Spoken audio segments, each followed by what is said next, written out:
Unprecedented, అంటే ఇంతకుముందు ఎప్పుడు లేనంత విధంగా కామారెడ్డిలో వర్షాలు వస్తున్నాయి ma'am. And it war continued, ఇవాళ ఆఫ్టర్నూన్ వరకు కూడా కంటిన్యూ అయినాయి. సో నిన్న ఒక్కరోజే మనము చాలా మందిని రెస్క్యూ చేయడం జరిగింది మ్యామ్. చాలా డిఫికల్ట్ ఆపరేషన్స్ కూడా HDRF సహకారంతో మనము దాన్ని సేవ్ చేయడం జరిగింది మ్యామ్. నిన్న మనకి ప్రాబ్లం వచ్చింది ఎల్లారెడ్డి, నిజాం సాగర్ అండ్ కామారెడ్డి మండల్లో కూడా మనం ఇనీషియల్గా టేకప్ చేసినాం మ్యామ్. దాని తర్వాత రాజంపేట అండ్ బీబీపేట మండలంలో కూడా మనకి ఈ ప్రాబ్లమ్స్ అన్నీ కూడా మనకు తెలిసాయి మ్యామ్. పోలీస్ డిపార్ట్మెంట్లో ప్రతి ఒక్క ఆఫీసర్ కూడా ఆన్ ద ఫీల్డ్ ఉన్నారు ma'am. And HDRF and entire district administration all the officers కూడా ఫీల్డ్లో ఉండి కూడా ఎక్కడ కూడా ప్రాణ నష్టం జరగకుండా కాపాడాం మ్యామ్. అందులో కొన్ని ఇంపార్టెంట్ మ్యామ్, మనకి ఎల్లారెడ్డిలో ఒక ఫ్యామిలీ విత్ 2 kids కూడా పౌల్ట్రీ ఫామ్లో పైన ఆల్మోస్ట్ 8 hours నుంచి,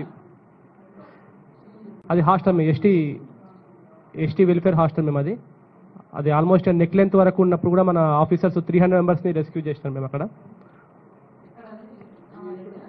కామారెడ్డిలో మ్యామ్. ఎస్ మ్యామ్, ఇది తిమ్మారెడ్డిపేట మ్యామ్. ఇక్కడే మనము ఆల్మోస్ట్గా ఇది వీళ్ళందరినీ కూడా సేవ్ చేసాం మ్యామ్. అందులో కిడ్ కూడా ఉన్నారు ma'am, 3 persons, husband, wife and kid. వీళ్ళందరూ కూడా పౌల్ట్రీ ఫామ్ రూఫ్ పైన ఆల్మోస్ట్ 8 hours వెయిట్ చేసాం మేము రెస్క్యూ కోసము. HDRF సహకారంతో we could able to rescue them ma'am.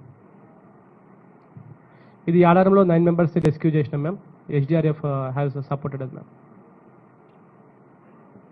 మేము NH-44 డ్యామేజ్ అయింది మ్యామ్. నేను డిస్ట్రిక్ట్ కలెక్టర్ గారు నిన్న అక్కడే ఉన్నాం మేము మొత్తం అంతా కూడా. ఆ వాటర్ని కూడా కొంచెం చిన్న గండి కొట్టి దాన్ని క్లియర్ చేసుకొని ఆ రోడ్లో కూడా మనము ఆ లిమిటెడ్ ఉన్న 1 lane నుంచి కూడా రోడ్ని మనం రెగ్యులేట్ చేసుకుంటూ నైట్ అంతా కూడా ట్రాఫిక్ ఎక్కడ కూడా ఇంటరప్ట్ కాకుండా కూడా అన్ని ఏర్పాట్లు చేస్తాం మ్యామ్. నెక్స్ట్ మ్యామ్, ఇది నిన్నటి నుంచి మనకు మొత్తం ఎంటైర్గా ఎల్లారెడ్డికి పోయే దారిలో ఆల్మోస్ట్ 4 చోట్ల కూడా మనకి ఈ రోడ్ అంతా డ్యామేజ్ అయింది మ్యామ్. నెక్స్ట్ మేము టౌన్ లిమిట్స్లో కూడా ఇది మన పెద్ద చెరువు పొంగడంతో almost half of the Kamareddy town కూడా మొత్తం కూడా ఈ జల దిగ్భ్రాంతిలో ఉంది మ్యామ్. ఆల్మోస్ట్గా అందరిని కూడా రెస్క్యూ చేసుకొని ఇవాక్యుయేట్ చేసేసి వాళ్ళని షెల్టర్ హోమ్స్కి షిఫ్ట్ చేయడం జరిగింది మ్యామ్. నెక్స్ట్ మ్యామ్, ఇది సిర్పూర్ మద్నూర్ మండల్లో ఆల్మోస్ట్గా 250 to 400 members కూడా రెస్క్యూ చేసుకొని షెల్టర్ హోమ్స్కి షిఫ్ట్ చేయడం జరిగింది మ్యామ్. నెక్స్ట్ మ్యామ్, ఈ పోచారం డ్యామ్ వల్ల ఎఫెక్ట్ అయిన విలేజెస్ని కూడా కొంతమందిని రీహాబిలిటేషన్ సెంటర్కి కూడా షిఫ్ట్ చేయడం జరిగింది మ్యామ్. బట్ పోచారం డ్యామ్కి అయితే ఇప్పుడు it is doing good ma'am. Next ma'am, Ramareddy మండలంలో కూడా ఈ కమ్యూనిటీ సెంటర్కి షిఫ్ట్ చేయడం జరిగింది మ్యామ్, లయింగ్ ఏరియాస్ నుంచి.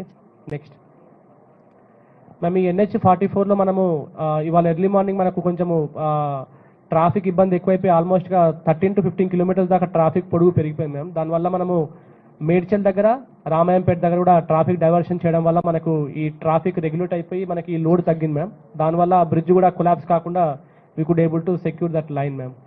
Next thank you ma'am.